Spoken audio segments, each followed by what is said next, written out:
अस्सलाम वालेकुम। तो आज की इस वीडियो में हम लोग इंग्लिश मॉडल पेपर जो हमारे पास क्लास 9 का न्यू आया हुआ है उसको डिस्कस करेंगे और उसके मुताबिक जो हमारे पास क्या क्या चीज़ें इंपॉर्टेंट है और प्रिपरेशन किस तरह से करनी है।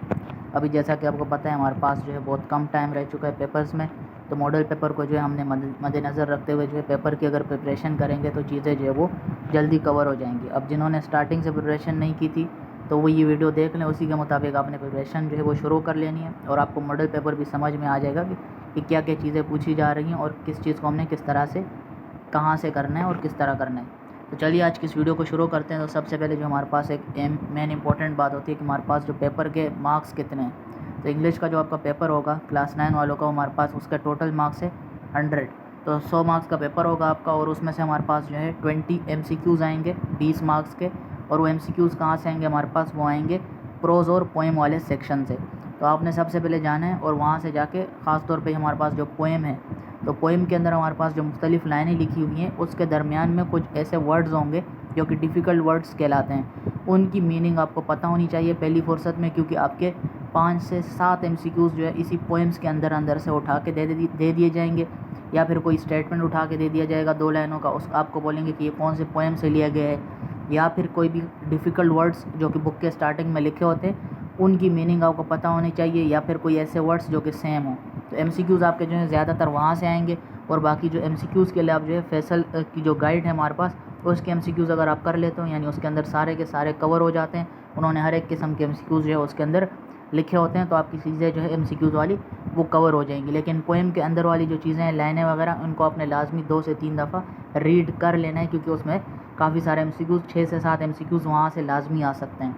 अब हमारे पास जो है MCQs वाला सेक्शन हो गया, कैसे आपने तैयारी करनी है, कहाँ से करनी है। अब हमारे पास आ गया सेक्शन B, जिसके अंदर हमारे पास टोटल मार्क्स हैं 40। अब आपने 20 मार्क्स का पेपर कर लिया। अब हमारे पास रिमेनिंग 80 मार्क्स का जो पेपर है उसमें से 40% जो है, यानी 40 मार्क्स का पेपर हमारे पास शॉर्ट से आएगा। और शॉर्ट भी एक इम्पोर्टेंट सेक्शन है और इसके अंदर भी काफ़ी सारे जो है अलग अलग अंदर इनर सेक्शन यानी सब सेक्शन इन्होंने बनाए हुए हैं। तो सबसे पहले हमारे पास जो है शॉर्ट क्वेश्चन आंसर हैं, जिनमें हमें जो है 5 अटैम्प्ट करने हैं और हर एक का 10, टोटल मार्क्स 10 हैं इनके, और यानी पर क्वेश्चन हमारे पास 2 मार्क्स हो गए। तो अब आपने 2 मार्क्स के लिए जो है सारे के सारे क्वेश्चन नहीं रटना शुरू कर देने, जो गाइड वगैरह में लिखे होते हैं सारे के सारे अगर आप क्वेश्चन उनको रटना शुरू कर दोगे तो कभी आपका काम नहीं चलेगा। अब इस दफ़ा क्या है, हमारे पास क्वेश्चन आंसर पे इन्होंने फोकस नहीं किया हुआ। 2-2 मार्क्स से सिर्फ और सिर्फ क्वेश्चन आंसर है। पहले हमारे पास जो थे 5 मार्क्स के क्वेश्चन आंसर होते थे, तो तब बात समझ आती थी कि हम जो है एक एक चैप्टर के जाकर याद करेंगे तो कोई बात समझ में आती थी। लेकिन यहाँ पर अगर आप जो है चैप्टर वाइज जाओगे, एक एक चीज़ को रटोगे क्वेश्चन आंसर को, तो अपना टाइम आप ज़ाया करोगे। इस पे हमने टाइम नहीं ज़ाया करना। जब आप जो है MCQs के लिए इन चैप्टर्स को पढ़ रहे होगे, पोएम और प्रोज को, इसी तरह आपने इनकी भी रीडिंग करनी है। हर एक चैप्टर की आपने रीडिंग करनी है। अगर आप प्रॉपर टाइम अभी भी नहीं दे पा रहे हो, क्योंकि अभी तो काफ़ी टाइम पड़ा हुआ है, लेकिन अगर आपने फिर भी प्रॉपर जो है इसको रीड नहीं करना, तो आप हर एक चैप्टर के जो हमारे पास जो है इंपॉर्टेंट पैराग्राफ होता है, यानी स्टार्टिंग में जो खुलासा टाइप लिखा होता है, पूरे चैप्टर की जो समरी होती है, हर एक चैप्टर की समरी को आपने 2 से 3 दफ़ा पढ़ लेना है। आपको उसकी स्टोरी पता होनी चाहिए। जब आपको उसकी स्टोरी पता चल गई उर्दू में, उसको इंग्लिश में लिखना कोई मुश्किल बात नहीं है। सिंपल चीज़ें होती हैं हमारे पास, तो आपने सिंपल सा उसको कर लेना है।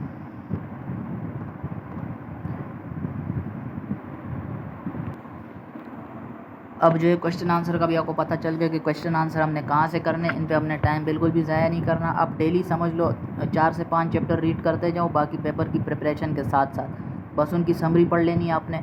अब यहाँ पर आप क्वेश्चन देख लो, सिर्फ और सिर्फ 2 लाइनों का आपने आंसर लिखना है, 2 से 3 लाइनों, इससे ज़्यादा आपसे नहीं पूछेंगे।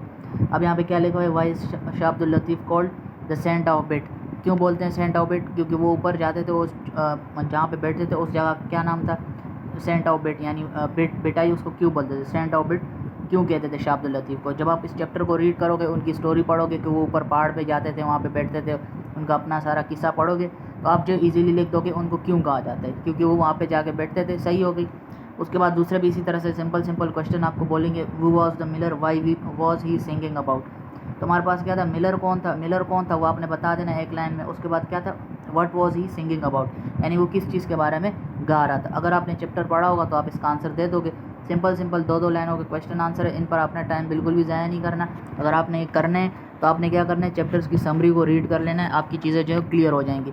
या फिर यूट्यूब पर जाकर आप जो कोई ऐसी वीडियो देख लो जिसने बताया हो कि 7 से 10 मिनट के अंदर अंदर उसने उस चैप्टर की प्रॉपर समरी बताई हो उर्दू में, एक दफ़ा वो रीड करो, इजीली आप जो है इंग्लिश में लिख पाओगे। अब ये शॉर्ट क्वेश्चन आंसर जब आप करोगे आपके 10 मार्क्स हो गए, यानी अभी तक आपने जो पेपर कवर कर लिया वो हो गया 30 मार्क्स का। और यहाँ तक चीज़ें जो है वो आसान थी, क्लियर थी, सिंपल चीज़ें थी, कोई ज़्यादा मुश्किल कहानी नहीं थी। अब यहाँ से जो है मेन चीज़ शुरू होती है ग्रामर वाली, और ये है हमारे पास 20 मार्क्स की, और यही मेन जो है असली गेम है। आपने इसको समझना है और इसको आपने लाजमी जो है वो कवर करना है। तो 10 मार्क्स हमारे पास शॉर्ट में हो गए। अब 30 मार्क्स रहते हैं, जिसमें से 20 जो हमारे पास है वो यहाँ पर ग्रामर का आ जाएगा सेक्शन। ग्रामर वाले सेक्शन में क्या है, सबसे पहले प्रेपोजिशन में हमारे पास 2 MCQs आए हुए हैं। जिसको ग्रामर आती होगी वो इसको समझो आप 10 मिनट के अंदर ही इस सेक्शन को कंप्लीट कर लेगा, ग्रामर वाले सेक्शन को। प्रेपोजिशन आपने क्या करना है, यूट्यूब पे जाना है, सारी की सारी चीज़ें जो है वो यूट्यूब पर अवेलेबल हैं। अगर आप चाहते हो तो मैं भी आपके लिए अलग से एक वीडियो बना देता हूँ, लेकिन आप यूट्यूब पे जाओगे, प्रेपोजिशन सबसे पहले देखो कि प्रेपोजिशन होते कितने हमारे पास। फ़र्ज़ करो 7-8 हमारे पास प्रेपोजिशन हो गए टोटल, उनको आपने याद कर लेना है, अपने पास कॉपी में लिख देना है, और उसके मुताबिक यहाँ से आपने सेंटेंस के दरमियान में वो प्रेपोजिशन देखना है कि हम उसको किस तरह से यूज़ कर सकते हैं। ख़ुद से तुक्के नहीं लगाने के, जैसा फ़र्ज़ करो यहाँ पर मेरे ख्याल में ये आ सकते हैं। सबसे पहले आपने जाना है प्रेपोजिशन देखना है कि वो है कितना टोटल। फ़र्ज़ करो 7, 8, 9 है, सही है। जब आपको ये चीज़ पता चल गई कि प्रेपोजिशन है कितने, कौन कौन से हैं, उसके बाद जब आप लगाओगे, तुक्का भी लगाओगे ना, कम से कम चीज़ आपकी जो है वो क्लियर जाके लग जाएगी, क्योंकि यहाँ पे जो है ब्लैंक वाला सीन नहीं है, कोई ऑप्शन नहीं दिए हुए। तो आपने सबसे पहले प्रेपोजिशन जितने भी हैं उनके नाम याद रखने हैं, और उसके बाद उनका यूज़ देख रहे हैं कि कब किसके साथ क्या चीज़ हम यूज़ करते हैं। अगर आपने नंबर लेने हैं, 2 नंबर आपके जो है यहाँ से हो जाएंगे, अगर आप प्रेपोजिशन के छोटे से टॉपिक को देख लेते हो। ज़्यादा डिटेल में आपने नहीं जाना, सिंपल चीज़ें आपने देख लेनी है। जैसे यहाँ पे लिखा हुआ है एज इट इज़, आप प्रेपोजिशन यूट्यूब पे लिखो, प्रेपोजिशन कितने होते हैं हमारे पास, कौन कौन से होते हैं, और उनको हमने किस को किस तरह से यूज़ करना है। ज़ाहिर सी बात है उनके अपने अपने जो है वो रूल्स होते हैं। नेक्स्ट टॉपिक है आर्टिकल। कितने हैं, 3 आर्टिकल है, आ, एन और द। उनको कब यूज़ करना है, एन को कब यूज़ करना है, आ को कब यूज़ करना है। सिंपल सी आपने वीडियो देखनी है, कोई ज़्यादा डिटेल में जाने की ज़रूरत नहीं है, और आप जो है उसके बाद इजीली कर पाओगे आर्टिकल को भी। तो यहाँ से आपके भी 2 नंबर हो गए। उसके बाद चेंज द वॉइस और चेंज द नरेशन, ये 2 हमारे पास ऐसे टॉपिक है। वॉइस का मतलब होता है एक्टिव पैसिव, या तो आपको सेंटेंस एक्टिव में दिया होगा या पैसिव में दिया होगा, आपने उसको चेंज कर लेना है, सही है।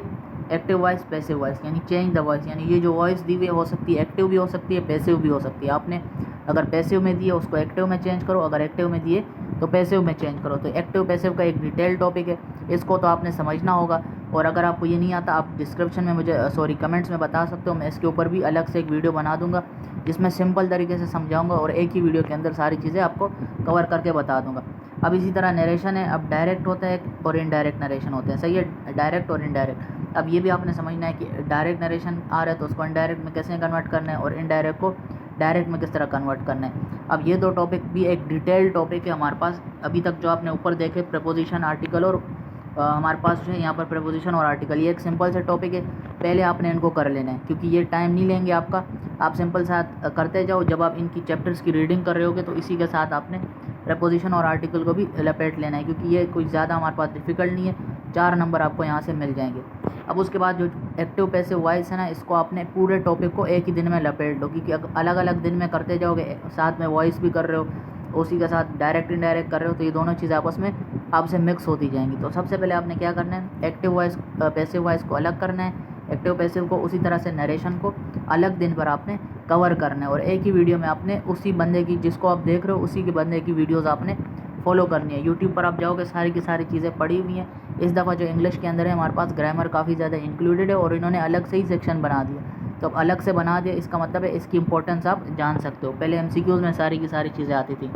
अब उसके बाद क्या हमारे पास जो लास्ट चीज़ हमारे पास है, यहाँ पर ये टेंसेस की सारी कहानी, यहाँ पर फॉर्मेशन ऑफ सेंटेंस करके एक हमारे पास क्वेश्चन है, और इसके अंदर सारे के सारे टेंसेस पूछे जा रहे हैं। टेंसेस हम बचपन से पढ़ते आ रहे हैं, ये तो आपको इतना थोड़ा बहुत आता होगा कि हमारे पास जो प्रेजेंट सिंपल हो गया, इंटरोगेटिव हो गया, नेगेटिव हो गया, ये चीज़ें आपको पता होंगी। लेकिन परफेक्ट टेंस जो है वो हो सकता है काफ़ी ज़्यादा बच्चों को ना पता हो, तो आपने टेंसेस में जाने, परफेक्ट वाले टेंस को आपने लाजमी जो है वो पक्का कर लेना है, क्योंकि यहाँ पर इंटरोगेटिव, नेगेटिव और प्रेजेंट सिंपल हर कोई जो है वो इजीली कर लेगा। असर्टिव हमारे पास वही पॉजिटिव सेंटेंस होता है, सही है। ये हमारे पास बाकी जो टेंसेस है, टेंसेस पे भी आपको ग्रिप होनी चाहिए, लेकिन फ्यूचर वाले टेंस को आपने लाजमी करना है। सबसे पहले आपने फ्यूचर वाले टेंस को करना है, फ्यूचर बोल रहा हूँ, परफेक्ट के जितने भी टेंसेस हैं हमारे पास उनको आपने लाजमी देख लेना, क्योंकि बाकी जो है आप इजीली कर लोगे। परफेक्ट वाले टेंसेस को सबसे पहले आपने टेंसेस के अंदर कर लेना है। अब उसके बाद हमारे पास जो लास्ट क्वेश्चन है हमारे पास, वो इसके अंदर क्या लिखा हुआ है, करेक्ट फॉर्म ऑफ वर्ब। अब ये जो ऊपर 2 क्वेश्चन थे आर्टिकल और प्रीपोजिशन, इसी तरह ये वर्ब वाला क्वेश्चन भी है। जैसे गो हो गया हमारे पास, तो गो का हमारे पास जो वर्ब का फॉर्म होगा वो हमने लगाना है। इसमें करेक्ट फॉर्म क्या लगेगा, तो गो, वेंट, गॉन। तो ये हमारे पास 3 फॉर्म है, गो, वेंट, गॉन, और 4th फॉर्म भी एक होती है जिसमें हमारे पास ING लगता है, जिसको हम बोलते हैं गोइंग। तो ये हमारे पास 4th फॉर्म ऑफ वर्ब होते हैं, लेकिन बोलते हम हैं कि हमारे पास कितने फॉर्म ऑफ वर्ब है, 3 फॉर्म ऑफ वर्ब है, लेकिन हमारे पास एक 4th फॉर्म भी होती है जिसको हम ING फॉर्म बोलते हैं। तो इसी तरह से आपको फॉर्म ऑफ वर्ब भी पता होने चाहिए। अब आपने ये भी वीडियो यूट्यूब पे देख लेनी है कि हम किस तरह से मतलब देख सकते हैं कि हमारे पास जो फॉर्म ऑफ वर्ब है, अब कुछ तो आपको याद होंगे, अब सब फॉर्म ऑफ वर्ब तो नहीं याद कर सकते आप। अब रेन जिस तरह से वर्ड आ गया, तो अब रेन का क्या हमारे पास फॉर्म ऑफ वर्ब बन सकते हैं। तो यूट्यूब पर आप जब देखोगे उन्होंने सारी की सारी जो है टिप्स एंड ट्रिक्स सब ने बताई होंगी, आपने किसी एक को फॉलो कर लेना है कि हम किस तरह से फाइंड आउट कर सकते हैं कि ये वर्ब की कौन सी फॉर्म लगी हुई है, या फिर यहाँ पर कौन सी फॉर्म हमने लगानी है। यानी जैसे गो है, हमें कैसे पता चलेगा कि गो की सेकंड फॉर्म जो है वर्ब जो है वो वेंट होगी। तो जब आप ये चीज़ें सर्च करोगे तो आपको समझ आ जाएगी, कोई ज़्यादा डिटेल नहीं लिखी हुई। अगर आप खुद से बैठे रहो तो आप कुछ भी नहीं कर पाओगे, आपने सर्च करना, यूट्यूब पर सारी की सारी चीज़ें अवेलेबल है। उसके बाद एक लास्ट क्वेश्चन दिया हुआ है प्रीफिक्स। प्री का मतलब होता है यानी पहले। तो यहाँ पर हमारे पास पेशेंट एक वर्ड दिया हुआ है, आपको बोल रहे हैं कि इससे पहले क्या वर्ड आ सकता है, आ सकता है या द आ सकता है। अगेन यूट्यूब पर जाएँ, प्रीफिक्स का टॉपिक सर्च करें, ये आप एक ही दिन में कर लोगे। एक वर्ब वाला हमारे पास हो गया करेक्ट फॉर्म ऑफ वर्ब, एक प्रीफिक्स वाला हो गया, 3 नंबर यहाँ से हो गए और ऊपर 4 नंबर हो गए, तो ये 7 नंबर आपके यहाँ से बन गए। अब एक्टिव वॉइस हो गया, पैसिव वॉइस हो गया और टेंसेज हो गए। ये आपने अलग दिन में अलग अलग चीज़ें इसी तरह से कर लेनी। अगर आपने नंबर लेना है तो आपने डेली जो है इंग्लिश को टाइम देना है। तो ये हमारे पास सेक्शन भी यहाँ तक हो गया। उसके बाद लास्ट में हमारे पास अलग से यहाँ पर एक और क्वेश्चन पूछे जा रहे हैं, हमारे पास 2 क्वेश्चन पूछे जा रहे हैं। अब इनमें एक जो लास्ट वाले क्वेश्चन 5, इसमें क्या बोलना है कि इस पैराग्राफ को कन्वर्ट करो, यानी इसकी ट्रांसलेशन करो उर्दू में, इजीली कर लोगे। और ये आपको पता नहीं होगा कि कौन सा पैराग्राफ आपको उठा के दे देंगे, तो इसको आप जितने भी पैराग्राफ कर लो। अगर आप में खुद टैलेंट है तो तभी आप कर पाओगे। अगर आप देखते ही रहोगे, रटते रहोगे तो आप कौन से पैराग्राफ रट लोगे, कोई भी पैराग्राफ उठा के दे देंगे। इतना आपको पता होना चाहिए कि हमने किस तरह से रीड करके जो है इसकी ट्रांसलेशन करनी है। तो इस पे ज़्यादा मेहनत वो करें जिनको बिल्कुल ही पता नहीं होता कि मुश्किल वर्ड्स कौन से हैं या किस तरह से जो है ट्रांसलेशन करनी है। ये अब हर कोई कर लेगा, कोई ज़्यादा इतनी मुश्किल हमारे पास पैराग्राफ मौजूद नहीं है, और इसका हम अंदाज़ा भी नहीं लगा सकते कि कौन सा पैराग्राफ उठ के आ जाएगा। इसके लिए आपकी जो है ग्रामर वगैरह और मीनिंग्स, आपको वोकेबलरी जो है वो स्ट्रॉन्ग होगी, तभी आप जो है इसको कर लोगे। वैसे हर कोई कर लेगा, कोई इतनी ज़्यादा मुश्किल हमारे पास इंग्लिश नहीं लिखी हुई। उसके ऊपर हमारे पास क्या है, indicate the part of speech. अब यहाँ पर पार्ट्स ऑफ स्पीच आपने लाजमी डिटेल में देख लेने हैं। इसको आपने लाइट टॉपिक नहीं समझना, जिस तरह डायरेक्ट इनडायरेक्ट है, इसी तरह से इस वाले टॉपिक को भी आपने डिटेल में समझ लेना है। पहले आपने समझना है कि प्रीपोजिशन कितने कौन से होते हैं, सही है, पार्ट ऑफ स्पीच कौन से होते हैं। उसके बाद जब आप पार्ट ऑफ स्पीच जो है वो कर लोगे, उसके बाद ही तो आप इंडिकेट कर लोगे। इंडिकेट करना मुश्किल होता है हमारे पास, उसके लिए आपको तमाम पार्ट्स ऑफ स्पीच को पहले पढ़ना पड़ेगा, उसी के बाद आप बता सकते हो कि ये कौन सा पार्ट ऑफ स्पीच यहाँ पर यूज़ हुआ है। यहाँ पे क्या लिखा हुआ है, indicate the part of speech the underline words belong to. यानी पार्ट ऑफ स्पीच आपने बताइए कि ये वर्ड किससे बिलोंग करता है, कौन से पार्ट ऑफ स्पीच से बिलोंग करता है। तो बस आप जब इस टॉपिक को कवर करोगे, यूट्यूब पे आपने जाके लिखना है, तभी आप इस टॉपिक को कर लोगे। इस पर आपने फोकस करना है, क्योंकि ये आपको एकदम समझ में नहीं आएगा। आपने हर एक उसकी अलग अलग पार्ट ऑफ स्पीच की अलग अलग आपने वीडियो देख लेनी है, उसके बाद आपने इस टॉपिक के अंदर आके चीज़ें देखनी है। अब नेक्स्ट की तरफ बढ़ते हैं। नेक्स्ट हमारे पास सेक्शन नंबर सी आ गया। तो अभी तक हमने जितना भी पेपर देखा, डिस्कस किया, वो हमारे पास था 60 मार्क्स का। तो अब रिमेनिंग 40 मार्क्स हमारे पास डिटेल सेक्शन नंबर सी आ जाएगा। और सेक्शन बी भी हमारे पास कोई इतना ज़्यादा ईजी नहीं है। ग्रामर जिसको आती होगी उसके लिए ईजी है, लेकिन जो बीच में एक्टिव पैसिव हो गया, डायरेक्ट इनडायरेक्ट हो गया, जिसने शुरू दिन से नहीं सीखा, अब उसको सीखना पड़ेगा। उसमें उसको देने पड़ेंगे 1-2 दिन देने पड़ेंगे। अब आप जितने दिन में भी कर सकते हो उतने दिन में आपको करना है, और इसकी प्रैक्टिस आपने डेली करते जाना है जब तक पेपर नहीं आ जाते, वरना आप भूल जाओगे बीच में। सही है। अब हमारे पास सेक्शन सी आ गया। सेक्शन सी में क्या है, हमारे पास सबसे पहले लिखा हुआ है read the given passage and fill in the blanks from the options. तो अब ये भी एक सिंपल पैराग्राफ है। अब ये आपको कॉमन सेंस लगानी है कि हमारे पास कहाँ पे कौन सा वर्ड यूज़ होगा। यहाँ पे ये एक पैराग्राफ दिया हुआ है कि हमारे पास ऊपर कुछ वर्ड्स दिए हुए हैं, इन वर्ड्स को आपने उसकी असली जगह पे जाके लिखना है। बस सिंपल से हमारे पास एक पैराग्राफ है, इसी तरह से आपने वर्ड्स को उठाने। ज़रूरी नहीं है कि हमारे पास यही पैराग्राफ आएगा, आपको चीज़ें क्लियर होनी चाहिए, मतलब बन रहा हो जुमले का, तब आपने वही वर्ड उठा के लगा देना है। नेक्स्ट हमारे पास क्या लिखा हुआ है कि हमने एक ऐसे लिखना है। अब ऐसे कोई भी आ सकता है, करंट अफेयर्स का भी आ सकता है, कोई ऐसी चीज़ हो गई तो उसके ऊपर आ जाएगा, जैसे PSL होता है तो PSL के ऊपर ऐसे आ जाएगा। इसी तरह से कोई भी अगर इवेंट हो गया रिसेंट में वो भी साथ में डाल सकते हैं। या फिर आपको इसमें चॉइस दी गई है कि या फिर आप इन तीनों में से कोई एक ऐसे करो, या फिर दूसरी चॉइस क्या दी हुई है कि आप एक ईमेल लिखो CEO को, एक प्राइवेट कंपनी के CEO को आपने एक ईमेल लिखनी है, accepting an offer of employment is in company, यानी आप उनकी कंपनी में जो है वो जॉब करना चाहते हो, उसके लिए आपने कंपनी के CEO को क्या है एक ईमेल लिखनी है। अब ईमेल किस तरह से लिखते हैं वो आपको तरीका आना चाहिए। अब यहाँ पर ये चेंज कर देंगे, किसको लिखनी है, किसी और को लिखनी है, प्राइवेट कंपनी की जगह गवर्नमेंट एम्प्लॉय को, कुछ भी ऐसा लिख देंगे वो, बस आपको ईमेल लिखने का तरीका आना चाहिए हम किस तरह से लिखते हैं। इसके ऊपर यूट्यूब पे सर्च करें, चीज़ें आपको सारी की सारी यूट्यूब से ही मिलेंगी, बस आपको सर्च करना है। मैं तो आपको यही कहूँगा कि आप जो है इस ईमेल वाले पैटर्न की तरफ जाएँ, ईमेल वाले को करें। ये चीज़ आपने पैटर्न देखनी है, किस तरह से लिखना है, क्या क्या चीज़ें हमने लिखनी होती है, आपकी चीज़ें क्लियर हो जाएंगी। अगर आप ऐसे कितने रट लोगे, 2 3 4 5 कितने रटोगे, हो सकता है वो आए ही ना। या और करंट अफेयर वो आपने लाजमी करना है, अभी जो रिसेंट कोई भी चीज़ ऐसी हुई हो तो आपने उसके ऊपर ऐसे जो है वो लाजमी याद करके चले जाना है। और बाकी जो है प्रैक्टिस आपने किस चीज़ की करनी है, ईमेल लिखने की करनी है, सही है। नेक्स्ट हमारे पास जो है 10 मार्क्स का एक एप्लीकेशन आ जाएगा, या फिर आपको इसमें चॉइस दे देंगे कि या ये करो एप्लीकेशन लिखो, या फिर आपको ये सिचुएशन दे दी गई है कि भाई आप स्कूल पिकनिक पे जा रहे हो अपने क्लासमेट और टीचर के साथ, आप बहुत एक्साइटेड हो और एक रात पहले जो है आप अपनी डायरी में लिखोगे, क्या क्या लिखोगे कि कल जाके हमने क्या क्या करना है, अपनी एक्साइटमेंट्स वगैरह, प्लान वगैरह, और आपने किस तरह से एंजॉय करना है वहाँ पे, वो सारी कहानी बतानी है। अब यहाँ पे एप्लीकेशन का तरीका आपने देख लेना है। अब एप्लीकेशन आप किसी को भी लिख सकते हो, लेकिन बेस्ट तरीका क्या है, आप क्या करो, नीचे वाले के साथ जाओ। इसमें आप जाहिर सी बात है हर दफ़ा हम पिकनिक पे तो जाते रहते हैं, स्टार्टिंग से ही जा रहे हैं, तो क्या क्या एक्साइटमेंट्स होती हैं वो आप इजीली जो है वो लिख सकते हो कि यानी हम क्या करेंगे वहाँ पे जाके, सुबह जाएंगे ये करेंगे, वो करेंगे, अपने फ्रेंड के साथ वहाँ पे जाएंगे, इधर जाएंगे, उधर जाएंगे। तो वो सारी चीज़ें आप जो है इजीली लिख सकते हो क्योंकि आप वहाँ पे गए हुए हो, सारी चीज़ें आपको पता है। या फिर आप एप्लीकेशन कोई भी दे देंगे आपको, इसमें कोई ख़ास नहीं। यहाँ पर आपको क्या दिया हुआ है, क्विज़ कंपटीशन के लिए आपने हेडमास्टर को लिखना है, तो वो आप लिख दो कि क्विज़ कंपटीशन, अगर आपने कोई क्विज़ वगैरह देखा हो अपनी ज़िंदगी में।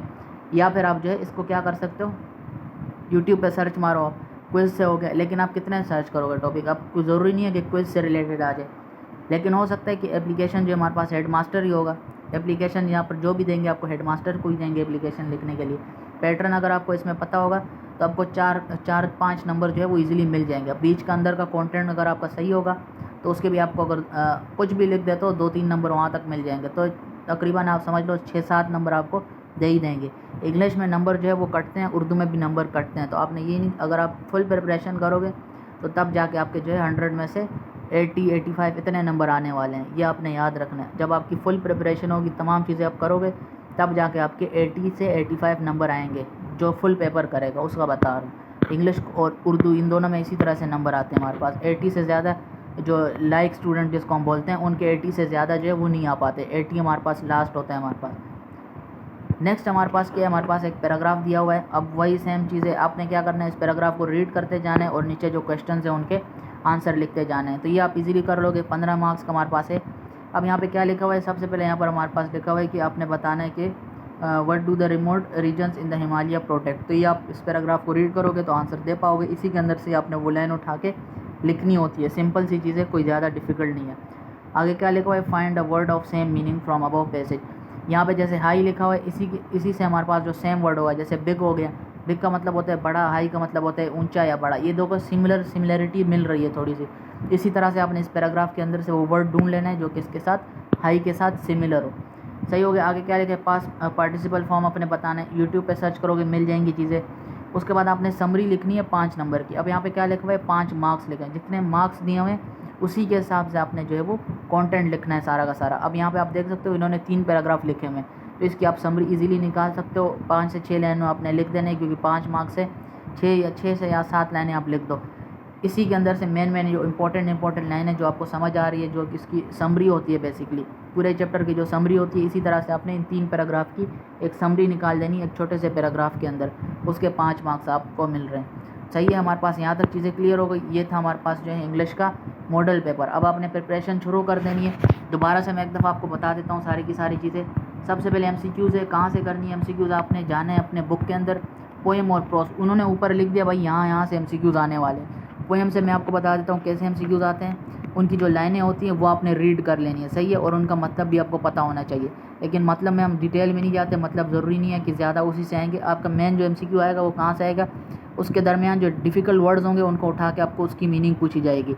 और दूसरे जो चैप्टर जो आप समरी रीड करोगे, चैप्टर्स के अंदर जो भी MCQs होंगे वो आप इजीली कर लोगे। जब आप समरी करोगे सब चैप्टर्स की तो ये शॉर्ट क्वेश्चन आपके इजीली हो जाएंगे। डायरेक्ट इनडायरेक्ट आपने उसकी वीडियो देख लेनी है अलग, एक दिन में उसको कंप्लीट टॉपिक को कर लेना है। उसके बाद एक्टिव पैसिव को भी आपने देख लेना है यूट्यूब के थ्रू, पूरा टॉपिक एक दिन में आपने कवर करना है। 1-2 दिन जितने भी लगते हैं आपके दिन उतने आपने लगा देने। प्रेपोजिशन आर्टिकल हो गया, प्रीफिक्सेस हो गए, और उसके बाद दूसरी एक चीज़ थी हमारे पास फॉर्म ऑफ वर्ब, सही है। ये आपने एक ही दिन में सारा रेपेड लेना है, और टेंसेस भी उसी के साथ आप जो है वो कर सकते हो। अब टेंसेस के लिए आपने एक नोटबुक लेनी है, एक पेज लेना है सिंपल सा वाइट पेज, उसके ऊपर आप सारे टेंसेस लिख दो लाइन से। प्रेजेंट टेंस हो गया, पास्ट टेंस हो गया, सारे के सारे फ्यूचर कंटिन्यूस, चारों के चारों टेंस जो आपने एक लाइन में लिख देने। टोटल तो 12 होते हैं हमारे पास, जो पास्ट प्रेजेंट फ्यूचर, इसी तरह से 12 टेंसेस को आपने एक ही जगह पे लिख देना है, और उनके एक एक टेंस नीचे आपने लिख देना है, उनको समझ लेना है। एक ही पेज पे आपने सारी चीज़ें लिख देनी है और उसको बार बार देखते रहना है। जब आपको चीज़ें याद हो जाएंगी, समझ में आ जाएंगी, उसके बाद टेंसेस की प्रैक्टिस करना शुरू कर दो, ईजिली हो जाएगी, कोई ज़्यादा डिफ़िकल्ट चीज़ नहीं है, सही है। ये आपने टेंसेस हो गई। और यहाँ हमारे पास ऊपर जो टॉपिक है डायरेक्ट इनडायरेक्ट, तो आपने अलग दिन में करने। प्रेपोजिशन आर्टिकल हो गया हमारे पास, और ये टेंसेस हो गए, वर्ब हो गया फॉर्म ऑफ वर्ब, और प्रीफिक्सेस, ये आपने एक दिन में कर लेना है। उसके बाद डायरेक्ट इनडायरेक्ट को आपने अलग अलग से, एक दिन में हो रहा है डायरेक्ट इनडायरेक्ट तो ठीक है, वरना 2 से 3 दिन आप दे दो। उसी तरह एक्टिव पैसिव एक दिन में कर सकते हो, ठीक है, या फिर 2 से 3 दिन दे दो, सही है। इससे ज़्यादा 3 दिन से ज़्यादा आपने नहीं देना, क्योंकि टाइम अभी हमारे पास काफ़ी कम है। अब ये हो जाएगा। उसके बाद हमारे पास नेक्स्ट आ जाता है पार्ट ऑफ स्पीच, सही है। पार्ट ऑफ स्पीच को भी आपने इसी की तरह से मैनेज कर लेना है, आधे दिन का काम है, इससे ज़्यादा टाइम नहीं लगेगा, हाफ डे में आप इजीली जो है उसको कर सकते हो। पैराग्राफ को ट्रांसलेट करना है, कोई ज़्यादा उसमें डिटेल में जाने की ज़रूरत नहीं है। थोड़ी बहुत अगर आपको इंग्लिश से उर्दू का ट्रांसलेशन आती है, वोकेबलरी आपकी क्लियर है, आप इसको कर पाओगे, इसमें रट्टे की ज़रूरत कुछ भी इसमें आपने करना नहीं है ख़ास। सेक्शन सी में आते हैं, वर्ड्स को उसकी जगह पे लगाना है, सिंपल कर लोगे आप इजीली। ऐसे और एप्लीकेशन, ऐसे और एप्लीकेशन में आपने क्या करना है, ऐसे को अभी से आपने नहीं रटना है, ऐसे को आपने आखिरी दिनों में कर लेना है। जो भी करंट अफेयर वाले ऐसे होंगे वो आपको टीचर वगैरह बता देंगे, स्कूल जो है ज़ाहिर सी बात है आप कनेक्ट हो गए स्कूल के साथ, तो वो आपको टीचर्स ने भी बताएंगे कौन कौन से करंट अफेयर के इंपॉर्टेंट ऐसे आपने उनको कर लेना है। 1, 2, 3 से ज़्यादा आपने ऐसे नहीं रटने, और ये आखिरी वाले दिनों में करने, स्टार्टिंग से ऐसे नहीं रटने, आपको नहीं पता कौन से ऐसे आने वाले। ऊपर जो चीज़ें आपके पास लिखी हुई ये आपको पता है कि पार्ट ऑफ स्पीच ही आने हैं, सही है, इस पर आपने ज़्यादा फोकस करना है। ये आपने ऊपर शॉर्ट वाले सेक्शन को तो सबसे पहले करना है आपने। यहाँ पे ये पैराग्राफ भी आपका हो जाएगा 5 नंबर वाला। उसके बाद 10 मार्क्स का क्या है हमारे पास, ऐसे या फिर एप्लीकेशन। आपने जो है ईमेल का तरीका देख लेना है, हम ईमेल किस तरह से लिखते हैं, सही है। CEO की जगह जो भी होगा आपने उसको बस उसकी जगह नाम चेंज करना होगा, बाकी सारा पैटर्न वही होगा। उसके बाद एप्लीकेशन का पैटर्न देख लो, 6 नंबर आपको एज इट इज़ मिल जाने।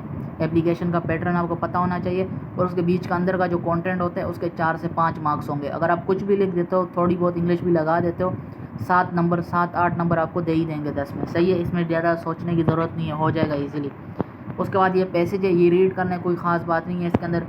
आप जो है इसके अंदर समरी तो बना ही लोगे, सही है। उसके बाद हमारे पास क्या है, इसके अंदर क्या लिखा है, ऊपर एक क्वेश्चन पूछा जा रहा है, इसका आंसर बताओ, तो ऊपर कोई लाइन आपने उठानी होगी। अब ये पैराग्राफ तो मैं अभी रीड नहीं कर सकता, इसी के अंदर से एक लाइन उठा के आपने इस आंसर दे देना है। पहले इसको रीड करना है कि कहाँ पे बात हो रही है ये वाली, सही है। उसके बाद क्या है, find a word of same meaning, सही है, सेम वर्ड आपने उठा के लिख देना है, ये भी आप कर लोगे। बाकी क्या बचा, पास्ट पार्टिसिपल बचा, इसके लिए आप सर्च कर लो पास्ट पार्टिसिपल फॉर्म कौन से होते हैं हमारे पास, बस आप लिख दो, सिंपल सी चीज़ें थी, ये तो आप कर लोगे। 15 नंबर आपको यहाँ से फ्री में मिल गए, सही है, मुफ्त का नंबर है। ऊपर एप्लीकेशन का पैटर्न देखो, और ईमेल CEO को कैसे लिखते हैं, सही है। और उसके बाद जो है हमारे पास इन वर्ड्स को उठा के लगाना है। सेक्शन C तो बहुत ही ज़्यादा ईजी है, अगर आप इसको टेंशन लेते हो, ऐसे की टेंशन आपने नहीं लेनी, ऐसे को बिल्कुल लैंड में जाके करना है, सही है। ऊपर क्या है, पैराग्राफ को ट्रांसलेट करना है, हो जाएगा। Speech direct indirect active passive को आपने फोकस करना है लाजमी। अब ये जितने भी दिन लगते हैं वो आपके ऊपर डिपेंड करते हैं। नेक्स्ट हम जाते हैं, बाकी सारी चीज़ें मैं आपको बता चुका हूँ। एक्टिव पैसिव डायरेक्ट इनडायरेक्ट करना है, आर्टिकल प्रेपोजिशन प्रीफिक्सेस हो गए, फॉर्म ऑफ वर्ब हो गए, तो सारी चीज़ें जो है उम्मीद करता हूँ आपको समझ में आ गई होंगी। तो अब अपने चैनल को सब्सक्राइब लाजमी कर लेना है, और नीचे आपने बताना है आपको इन टॉपिक में से अगर कोई वीडियो चाहिए तो मैं वो भी आपको बता दूंगा कि हम किस तरह से कर सकते हैं। अगली वीडियो में मिलेंगे, अल्लाह हाफिज़।